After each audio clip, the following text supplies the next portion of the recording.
Okay, thank you all for joining us today. Today is a joint work session with the Technical Advisory Committee and the Policy Committee on the HSIP, the Highway Safety Improvement Program.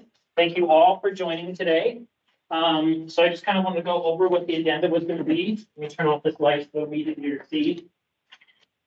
So the idea today is to have a nice, robust discussion with everybody on HSIP. We have a lot of DOT individuals here who can help with this discussion. So there are three main topics we want to cover. I believe, and correct me if I'm wrong, Anna, but the first half hour is going to be dedicated to talking about the projects and the TIP itself. There are two projects we want to go over, which is the 5th Avenue Concrete Street to Carla pedestrian improvements, and then the Anchorage flashing yellow arrow signal head display improvements. Have a nice discussion regarding those or other HSIP projects. Then the second half of the meeting today is going to be on HSIP nominations.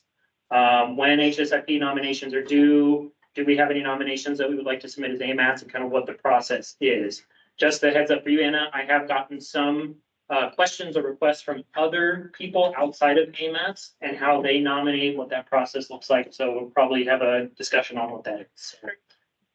Okay, so predominantly this is for the Technical Advisory Committee and Policy Committee members. So questions really should be for them. But if there are members of the public or other agency members who have questions or would like to provide comments, please just raise your hand or let us know who you are so the committee members can follow along. So I'm going to go ahead and turn it over to Anna and Orion and let them hear. Thank you. Thank you. Yeah, Anna Boson, Central Region Traffic Safety Engineer. And Orion LaCroix, I'm in our traffic safety section. I work as the HSIP engineer and coordinate the program of our region. so thanks for agreeing to meet with us. And we are in the throes of submitting another annual work session or work cycle of HSIP nominations. It's important to get your input, not just on projects that are in development.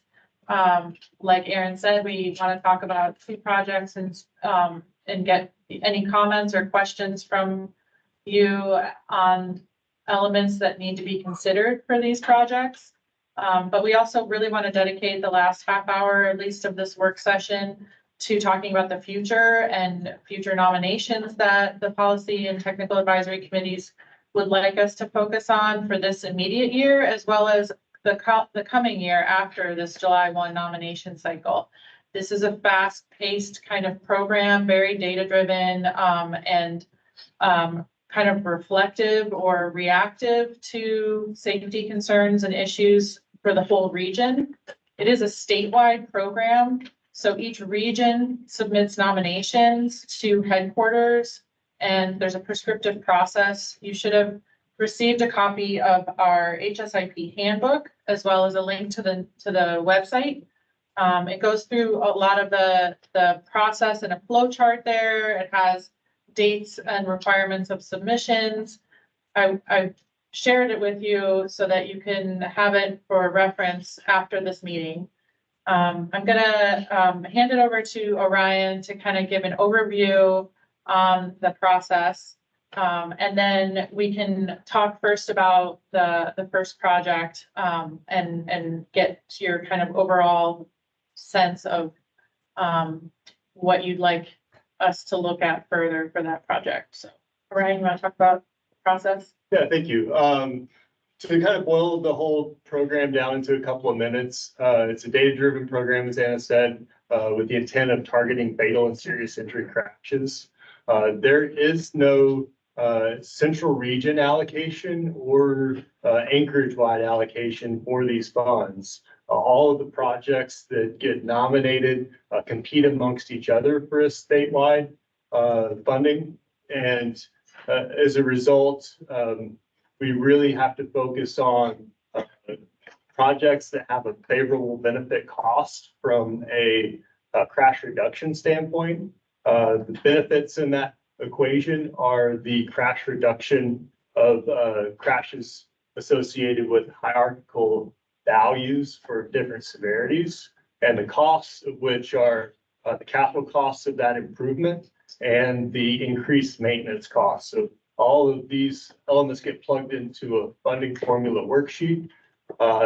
When all of the elements result in a favorable benefit cost, we can then nominate it in the individual project scope. And then that, like I said, gets reviewed statewide, and the highest benefit cost projects get funded. We also, after construction of these projects, go through an additional step, which is a requirement of our federal highways agreements that reviews the effectiveness of some of these countermeasures and determines whether or not the project we constructed, the countermeasure we constructed, did in fact result in that crash reduction.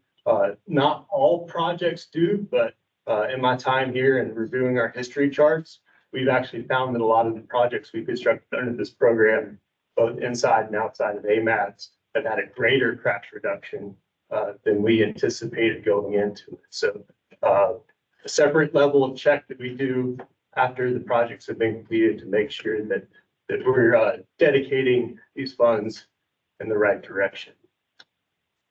The countermeasures that we can choose from are listed in our handbook, along with any countermeasures that are listed on the CMF Clearinghouse website. But if we were to choose to use those, we have to get statewide approval for them. So that website's a great resource in terms of what studies have been done nationally, how that work has performed, and then there's some level of statistical significance that's assigned to some of those studies to give us some level of confidence that those studies were robust enough to start allocating funds to those types of improvements. Yeah, thanks. CMF is a short term for crash modification factor. That is what percentage that you would expect of the pre-construction crashes in the post-construction period. So CMF of 0.8 would be you would anticipate a crash reduction of 20% or a modification factor of 80%, meaning an 80% of the pre-construction crashes would be still there in the post-construction period.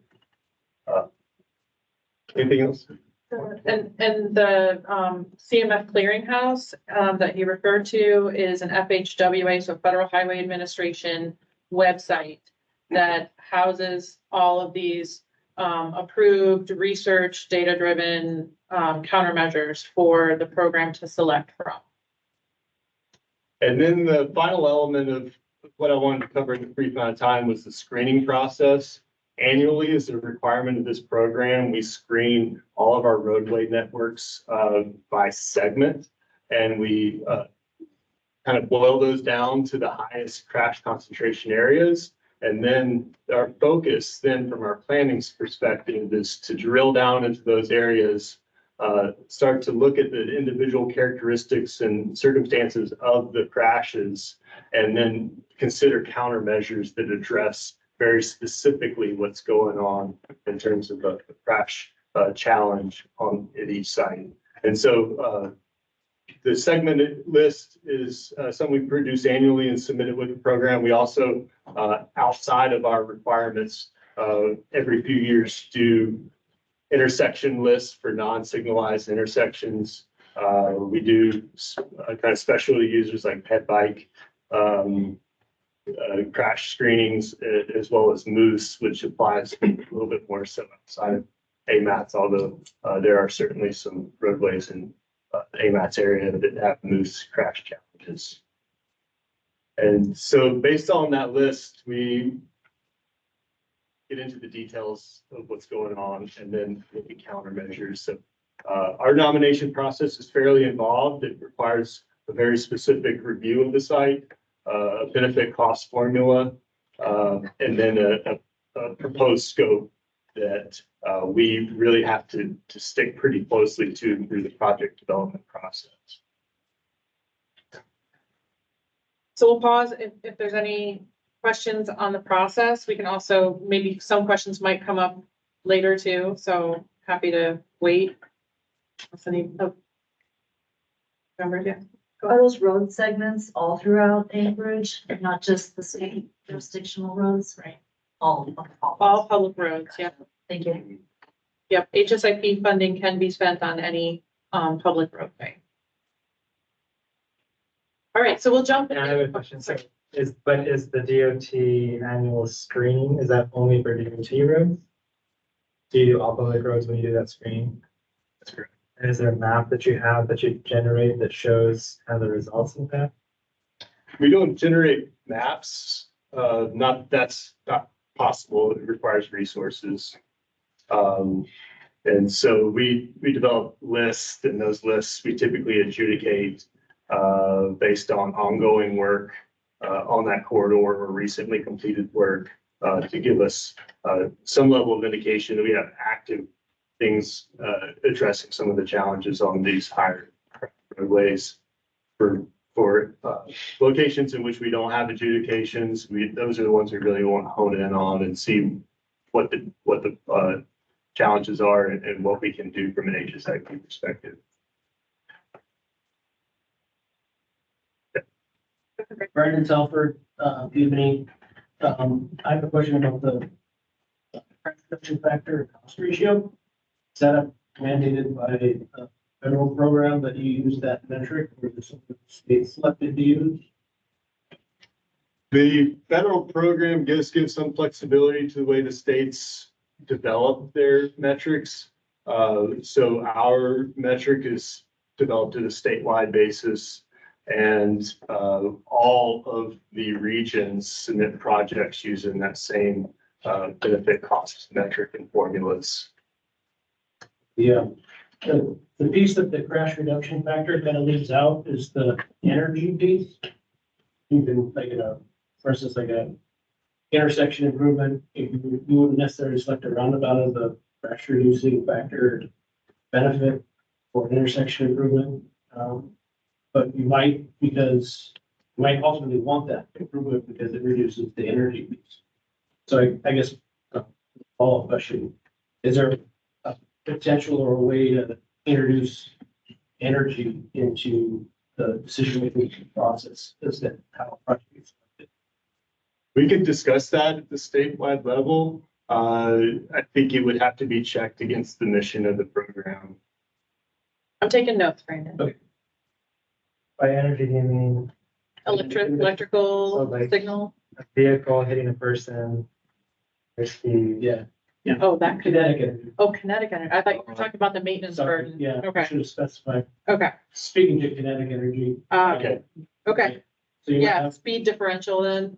I or just like, T-bone intersections versus, angle. Or, T-bone collisions versus angle collisions, the difference between like a traditional intersection versus a roundabout reduces the energy, the collisions doesn't necessarily. Right. Well, we do have it does take into account the treatments on the reduction of the type of crashes. So it is going to take into account angle crashes as being treated for those type of treatments. For instance, when we even put a median for a raised median to block a left turn movement or something, that is treating those angle crashes. So it is incorporating it into the level and severity that angle crashes in general have, but I'd have to dive in more if it's addressed in the roundabout versus signal. Yeah, that's just a hypothetical Yeah, yeah. example. But thank you. So we have a question from Bart Rudolph. Go ahead, Bart. Yeah, hi. It's pretty obvious that this program is set up to fix existing problems. Is there ever an avenue where this program could fund a project to preemptively solve a problem? For instance, if like a land use changes, or in my case, we'll add a bus stop that will probably encourage mid-block crossings. Could we preemptively suggest a project to help with that? So, I don't know if we'd have it'd be a non-ranked project probably that would have to be thrown into the pot of all the other projects that are being nominated, and non-ranked projects don't score nearly as well as ranked projects with a defined benefit cost. And because we have so many locations that need resources from a small pot of money of HSIP, it likely wouldn't rise to the level of funding from a statewide perspective.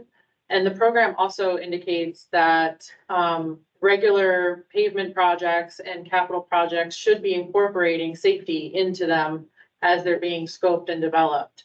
So there's more needs than HSIP can mitigate. And so we want to make sure that we are addressing those anticipated needs during the project development process, and in a holistic fashion. And I think having the HSIP reactive piece can target a treatment that's in the public right of way of the road.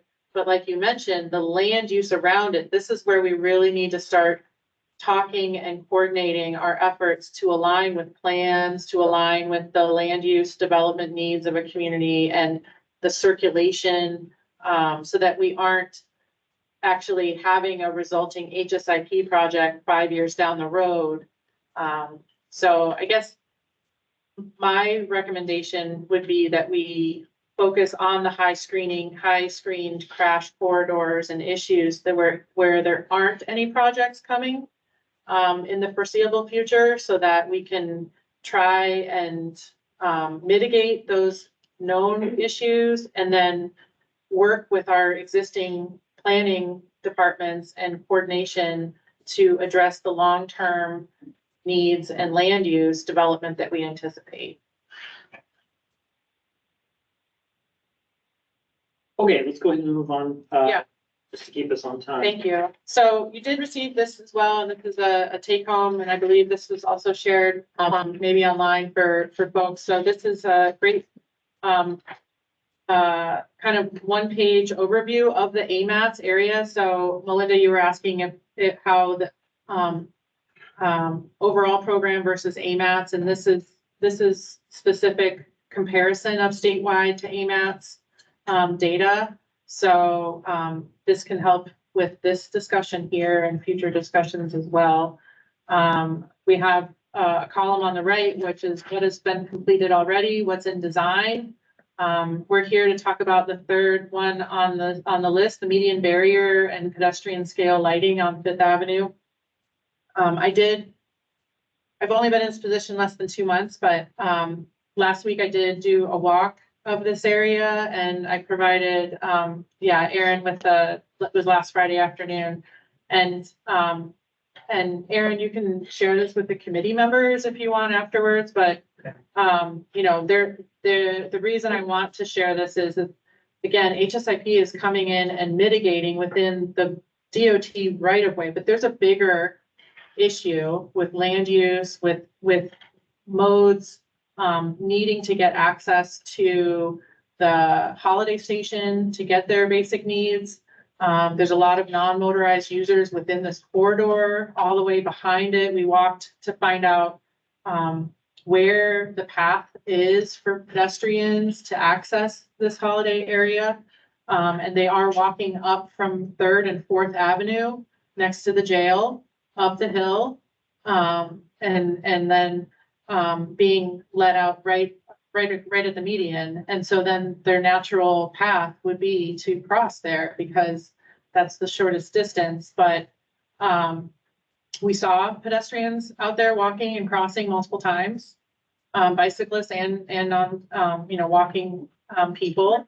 And it's not ideal. And so this project is trying to mitigate just within the right of way. But we need your help, because the bigger issue is that people need to access this area because there's no other convenience stores. There's no other areas for them to get their basic needs that are currently being served by the holiday station. And so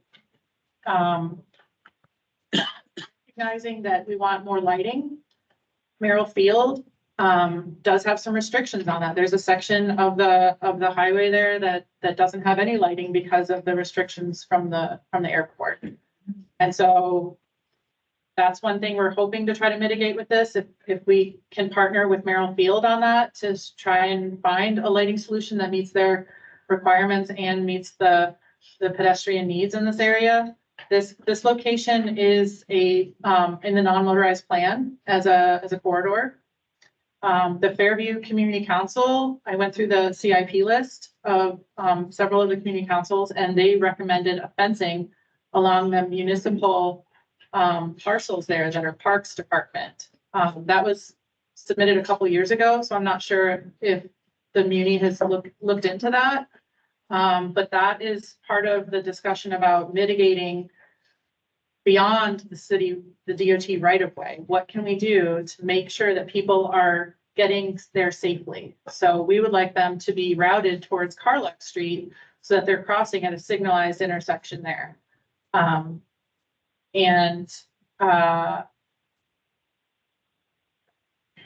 Yes, we'd like to look at, we have a couple of links I think I set up that showed some alternatives, because we do recognize that the median barrier that we put in another location was less than desirable. But again, we're working within the crash modification factor clearinghouse. And so the research report that is cited for the crash modification of a barrier does allow for a couple of different options. This is one that was cited in the Maryland study, along with this other option. This would be, so I guess just to frame everything, so there is currently kind of a similar project that was done on Minnesota between Benson and Northern Lights. Right. And so that's what's being looked at for Fifth Avenue, but it hasn't been determined yet what type of barrier or median in that area. That's still ongoing, correct? Correct. We're in early enough stages. We recognize that the community has an interest in the aesthetics, and also the solution. The solution is a little different at this location versus the Minnesota one, because there are signalized crossings and marked crossings on either side. It's not desirable. It's 0.4 miles between the two, but they are marked. They are functioning right now. They're ADA. They have access ramps, et cetera. That is still a long distance. So if we can encourage pedestrians to get to Carluck before they get to the DOT right of way, i.e. with the fencing, to continue the fencing behind the parks parcels, that would help with getting people to the right location to cross. So I'm open to ideas from, yeah. I'm fairly certain this is the area where someone was also just laying down in the street as well. No. Okay. No, that was on 11th Street in the Fairview neighborhood area of Ingra and 11th. Okay.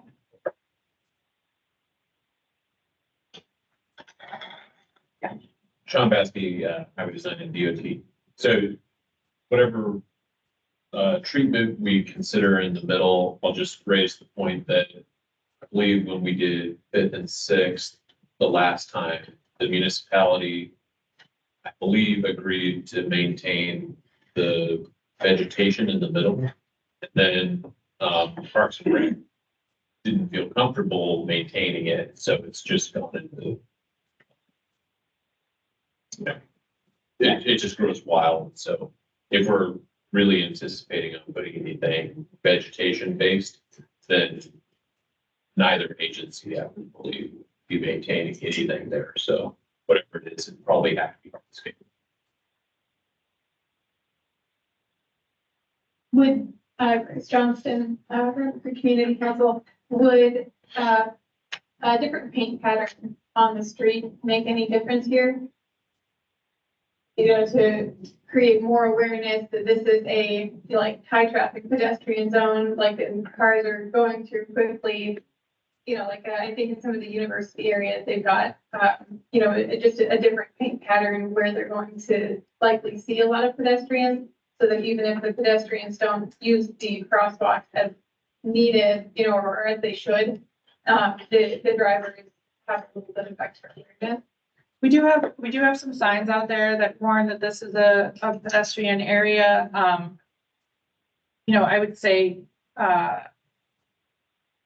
when we're looking at specific treatments, we'd have to see a crash modification factor for that. And I don't know that off the top of my head, that is something that is actually been researched and reported as a crash reduction factor for this. And then you have to remember that pavement markings are not really visible 6 months of the year. And many of these crashes happened at night and in the winter. So,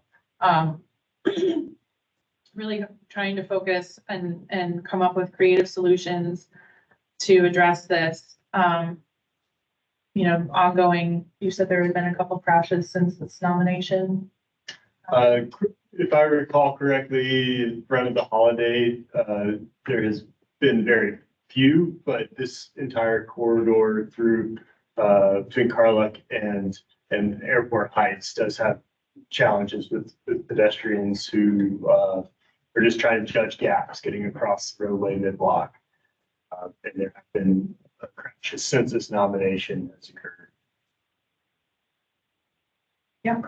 Correctly, Mr. Traffic Engineer. As you talked about the GO Trail and fence, do you have maps showing where those are at? Links, They're in the attachment that I sent, is it this one, the, all the way down.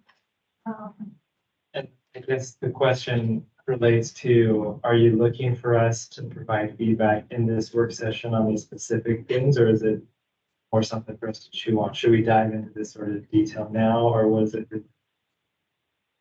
I think, yeah, this is good. That's a good one, yeah. Okay. So, so this is the couplet here, Fifth Avenue. The fence that the Fairview Community Council recommended was between Medfra and, Arlook.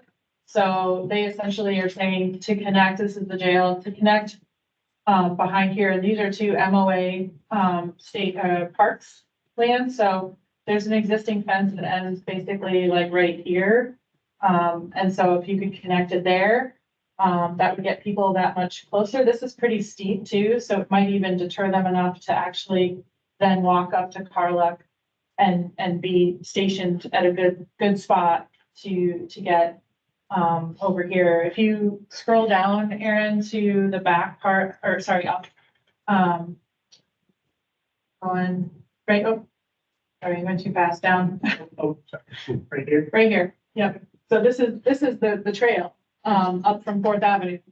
Right here, you can see that they're easily, you know, getting access from that area. And, you know, I don't blame them for wanting to get as close as possible to where you want to get, but, you know, it would be ideal for them to use the actual city streets that are meant for it. Goal wise, I think, an hour is a hard time to get through all of this, but I think we wanted to really at least open up the dialogue on what are the design options that the committees feel are worth us exploring for this. You can, however you as committee members want to engage on that, whether it's, you know, come up collectively together with a recommendation for us. That would be one way. You can, I think that might be, you know, one collective way for you. I don't know what your other charter. That's about it. Okay. If you guys wanted to make a recommendation, it would have to come from the TAC to the policy committee. I mean, we could do that at a meeting, you know, I'm assuming, are you guys in design? When is the design and construction anticipated to wrap up? I think we're pretty early in design, so we've got, some time, probably in the next like 2 months. It would be nice to get a recommendation so that we can move forward with, that'll help us with the cost, aspect of it, which would then help us with the discussion with headquarters on any adjustments to the cost and scope that need to be incorporated. But we would also love to get engagement on this fencing from the Parks Department. Has the community responded to the Fairview Community Council CIP request for that. It looked like it was sent forward at some point, but it would be great to get that also moving in conjunction with this project. Taylor, go ahead. Hi, yes, I'm Taylor. I'm with Parks and Recreation. I'm on the Technical Advisory Committee. I took the position in December of 2023, so I've not had this come across my desk yet. I'm happy to chat about it. That's what I can give you as of now. As far as the brainstorming of potential solutions, I threw something in the chat, and I'm curious. I know that we're struggling with the maybe a barrier in the middle of the highway, and although it's cost effective, have you guys looked at barriers that would not only contain but protect pedestrians? And I put a link to the connection between Spenard Road and Minnesota, where there's a climb and a one-way, and there's from a pedestrian standpoint and non-motorized standpoint, it's really a comfortable moment when you're moving through the space, and it's difficult to get up and over. So I just was curious if you've looked at interventions that are more on either side of the road instead of one that would be in the middle. Ryan McCroy, DOT Traffic Safety. I can speak to that briefly. Yes, we did look to the extent that we could at other interventions that protected pedestrians and would also intend to have the same goal. There are a variety of challenges with that approach. The first and foremost is winter maintenance. How do we plow these confined areas? And then the second is driveways, and how do we accommodate driveways through that barrier in this zone? And as a result, those challenges are something that we could easily address under HSIP with limited funding. But perhaps future projects and reconstruction projects could. So same old. Winter maintenance is being the big one. I think we all can relate to that. I know our department certainly can. But I'd be happy to sit down and chat about these or provide additional precedents. I'm sure that there are ways we could make it work that, and this is what I've spoken to community members who are generally opposed of the quote unquote cheese grater. Is that what it is? And this is definitely a more palatable solution. Yeah, so I appreciate your response. So I've got a question. Sorry, Lucas, real quick. That you guys can probably talk about. What about adding in a crossing in between the two existing crossings of concrete and carpet to help cut down that kind of need for mid-block crossing?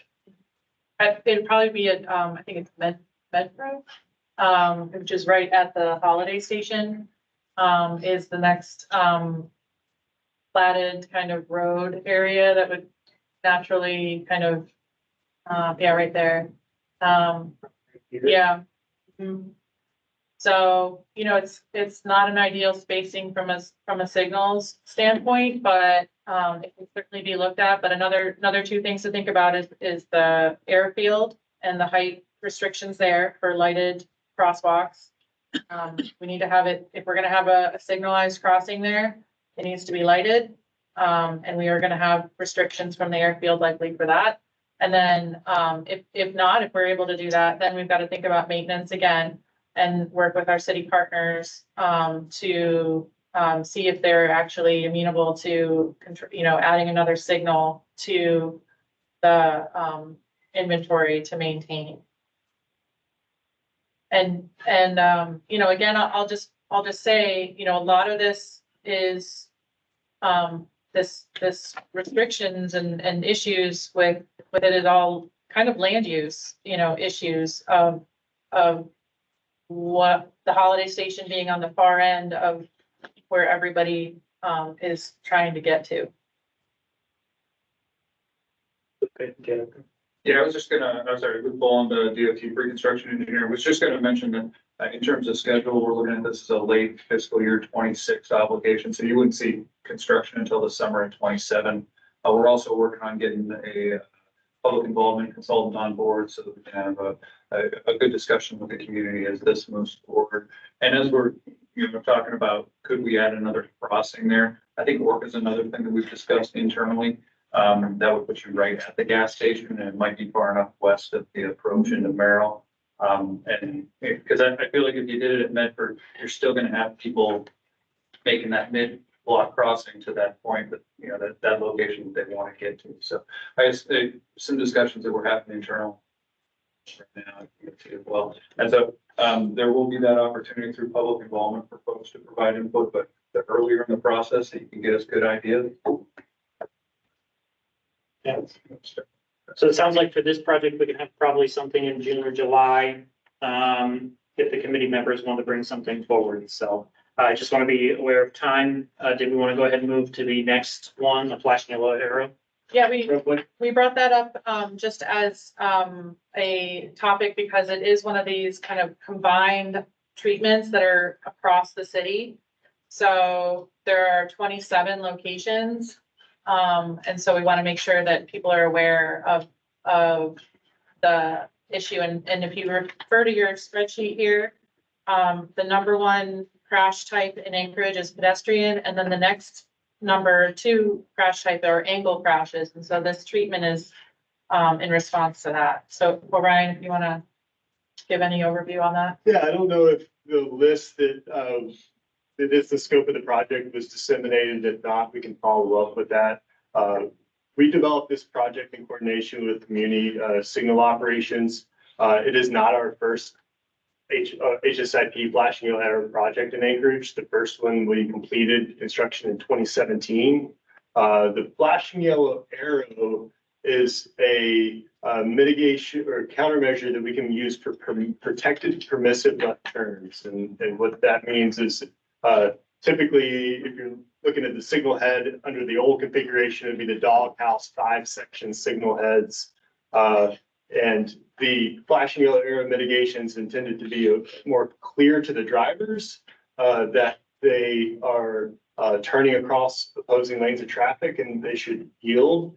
And it also can be operated as protected only. So it gives our Muni partners the ability to change their signal timing for certain times of day to allow for protected only signal phasing.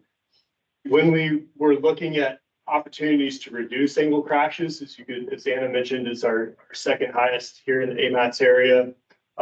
Signal improvements are one in which we can handle without requiring a lot of additional right-of-way.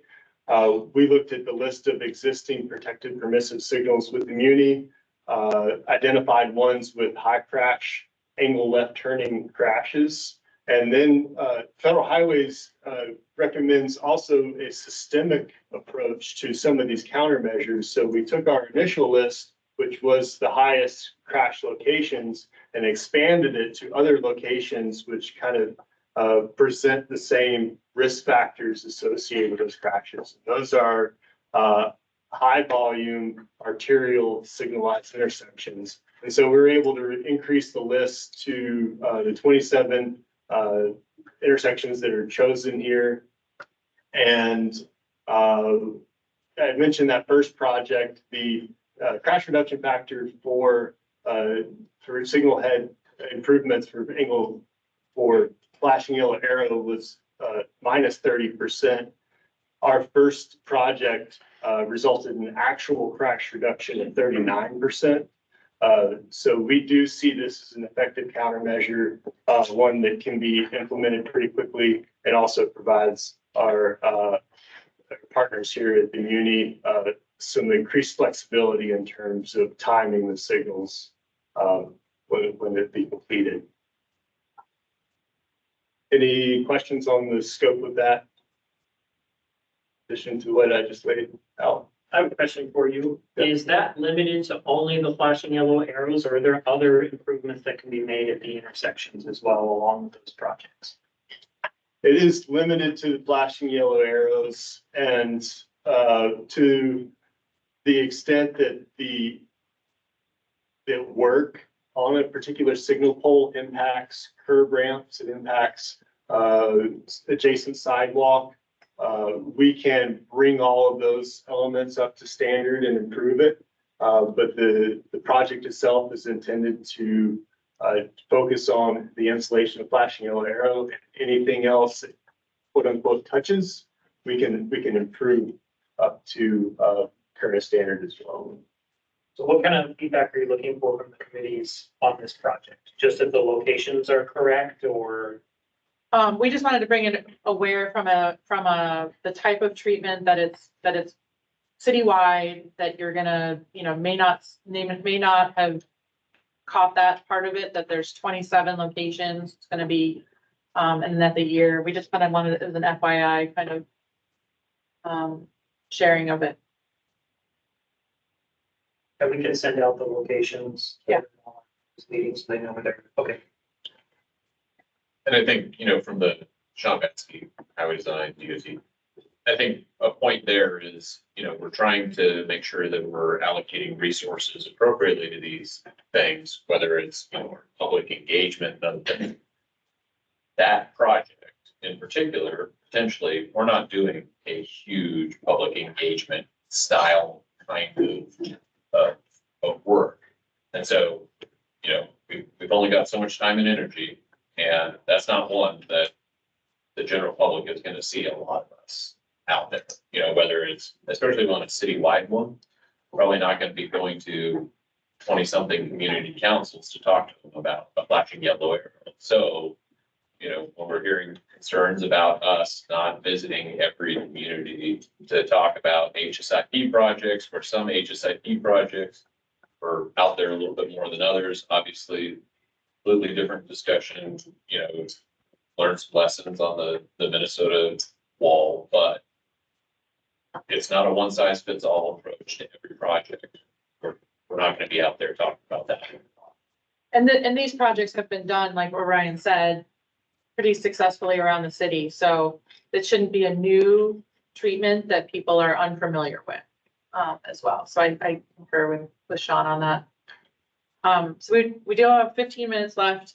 I want to make sure we allow time for you to share with us. Now that you've heard kind of the spiel about HSIP, you have some background on how we come up with these things.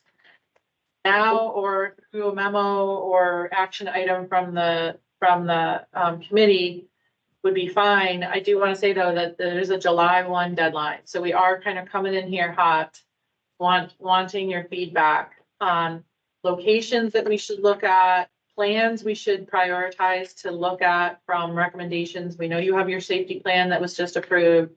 You have your non-motorized plans. Where do you see needs from HSIP perspective?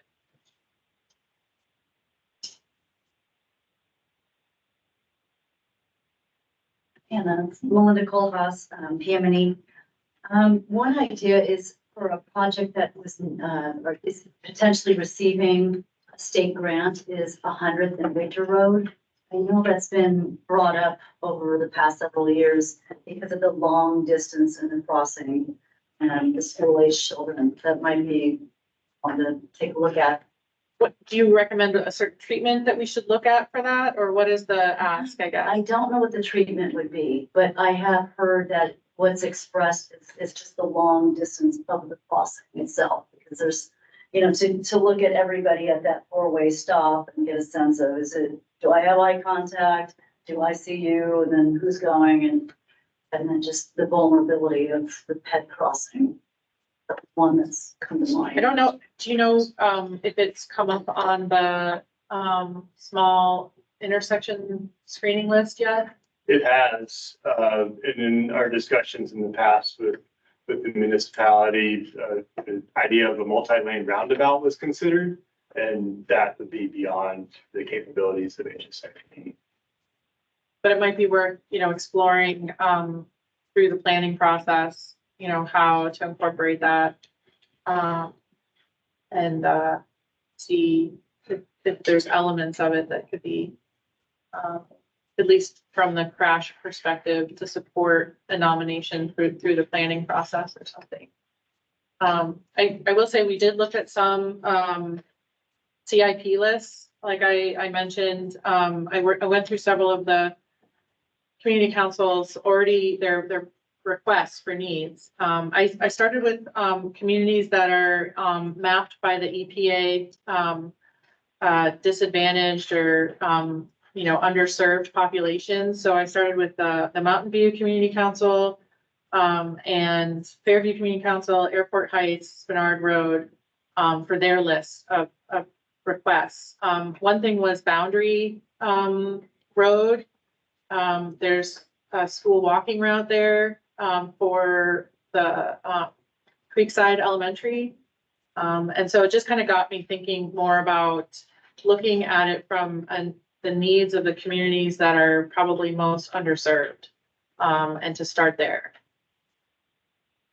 I have a question. So if we have projects, like PME's got bond projects, and there's an element of it that really matches the HSIP criteria, what does that process look like to be able to have HSIP funding kind of counterbalance that we're already working on, so that it frees up some of that funding for other things? Is there a way to do something like that? Within our Ryan LaCroix DOT traffic safety, within our handbook, there's a clause, and if I recall, it's more oriented towards federal funded projects, but it essentially says that HSIP can't fund elements within a project that would otherwise be covered under that scope. And the intent with that is so that collectively, we as a state don't funnel HSIP funding to everything that's safety. It's essentially saying that HSIP is a tool for states to use to address high crash locations that are outside of other projects.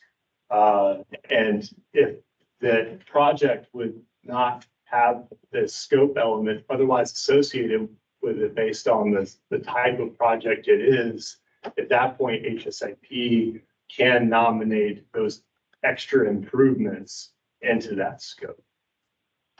Does that answer the question? John Baskey, Highway Design, DOT. I think the problem would become how to get the money into an ongoing muni project, because then we'd be mixing federal and muni funds. The only way I think of off the top of my head is for us to deliver the entirety of it, and then there's a lot of pass-through kinds of other things. So unless it was like a really meaty kind of situation, then you'd be tied to federal kinds of delivery things, which would then eat up most of the budget that you would Most of have. the savings. Yeah, and then some, and then we'd be delivering it. But I will say we did do a short list of things, to look at considering, nominating, which was the audible pedestrian, signal, for getting, ahead of the PROAG compliance requirement that's going to be coming soon to all DOTs. So that's an opportunity to partner with the city on paying for those devices from a system-wide perspective. We did that with HSIP for the countdown timers about 15 years ago. So that would be one option. But again, we need to talk about maintenance and long-term agreements and probably open up the TORA for that. The other one, we are planning to have road safety audits for vulnerable road user segments. So that's another place where we'd like to get your feedback on locations that you want incorporated for that. And then those audible pedestrian signals for construction detour zones as well. That's a PROAG public right-of-way accessibility guide requirement that's going to be coming soon as well. And so maybe some systemic kind of treatments that we can work with the city on that are already desired in plans, but have no real home or project. Those would be opportunities that maybe HSIP could come through, with the crash modifications. Like what Ryan was saying with the flashing yellow arrow, we took a systemic approach to it. So here, some of those other treatments that are systemic that no other projects are in the works for. Hold on, we have. One area that I don't see on this list, and I don't know if there are any existing project planned for it, is 64 in front of Polaris. There are big chunks of the road missing. There are days when it looks like the pebbles are bubbling up from underneath, so I don't know if there's some kind of a pipe in there. But that's a huge problem area, and every month or so I'll see a car that's, had some kind of damage from going through there too quickly off to the side. There's also no crosswalk from the neighborhood to the Polaris school. Real issue was also on that street, but that's at least on the neighborhood side, not on the industrial side. But getting that area so it's less chaotic would be great for, make it easier for the kids to cross, make it easier for the parents to drop off. And also just so that there are large chunks that are difficult to even dodge around at this point where there is no road left. So it's a little frustrating to see all of these projects planned when we have areas of our city where we don't have road bed even. Okay, so we have a little bit of time, a couple of things I wanted to ask. Nomination process, how does it work? Is it only AMATS that can nominate, or can anybody nominate? And how do we nominate? Sure. O'Reilly Road Traffic and Safety. The nominations come through our region for all state and non-state roadways. I would like to entertain moving forward, perhaps the committee ideas like where the committee could submit a list of project scopes for us to review in our process. Not all of these will make it to nomination because we don't have the staff resources to do so, but we can review them based on the latest crash data and try to see if we can bring together all the parts, which are high crash locations, clear countermeasures with crash reduction factors, and a favorable benefit cost. And then what I'm proposing is that from that list, we could respond perhaps in kind of an adjudication style about which ones look favorable in terms of getting funded through the program. And then the ones that do, we spend our time and resources on developing nations. Quite often these require multi-agency agreement, a lot of things that need to happen in the background, but nomination is always one of the first steps. And if we can get a project funded into the program, we can work through some of those other elements through the life of the project. Yeah, because we have, AMATS safety plan has identified areas with the highest data needs that don't have projects already underway. So maybe that's something I can bring forward to the committee members at the June meeting and have a discussion if you'd like to nominate any of them for look at through HSIP. So I can list those out. One thing to remember too, we've got a deadline for nominations here on July 1, but this is an annual process, right? So if we're getting nominations, it may not make it in this year, but we have to the list of projects that we consider nominating the following year. Yeah, it'd be good for us to test it out this year, see how it goes, and then maybe make improvements for next year to make it easier for you all, and then what worked, what didn't work. So, yeah. And we're also happy to come back and do another joint work session. If you find that this was helpful, you can ask us what you want us to present on, and we can come with that prepared. We kind of flew fast and loose with this one, trying to get ahead of the July 1 deadline. If there were immediate, needs, asks from you as a committee, it's also part of our desire to get in front a program that generally runs kind of in the background that you may not be familiar with. So we wanted to make sure that this is something that you think about for planning purposes going forward. Yeah, I think we may have more work sessions or have you guys at TAC and PC meetings to discuss where we're at with them and stuff, especially when we do new tip developments and put new HSIP projects in and stuff. Okay, does anyone have any questions? We are mostly done. Sorry, just wanted to say, I think I misspoke when I was talking about the Fifth Avenue project. It was a late 25 obligation, construction in 26. So still nothing happening tomorrow, obviously. So we've got time, but apologize for that. Any other questions, comments, concerns from anybody? Just an idea on the Fifth Avenue. Looking at the different effectiveness of the countermeasures, pedestrian lighting, it has a really high increase in safety versus just the wall itself, because I know that's being studied and it's not known at this point yet what the eventual effectiveness could be. Is there an opportunity to just do a one-step first improvement with just the lighting and see does that help reduce, the crash and the problems versus going with the wall first and the lighting? Just an idea. Yeah, I think you would probably see some reduction in that. We do have a post HSIP project analysis that happens after 3 years of post-construction data. So you are kind of pushing out the decision to move forward with another option, another step until we can get 3 years of post-construction data to evaluate the lighting and then still look and see if the crossings are still happening and if people are still getting injured or not there. So it would, change the evaluation. On the sheet, which is really helpful, it does say what can we do next?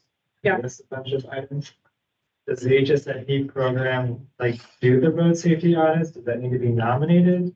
Or Statewide is luckily they're gonna help us out and they are hiring a consultant for those efforts for each region. And so, in fact, I think we might have already sent a request for locations to be included.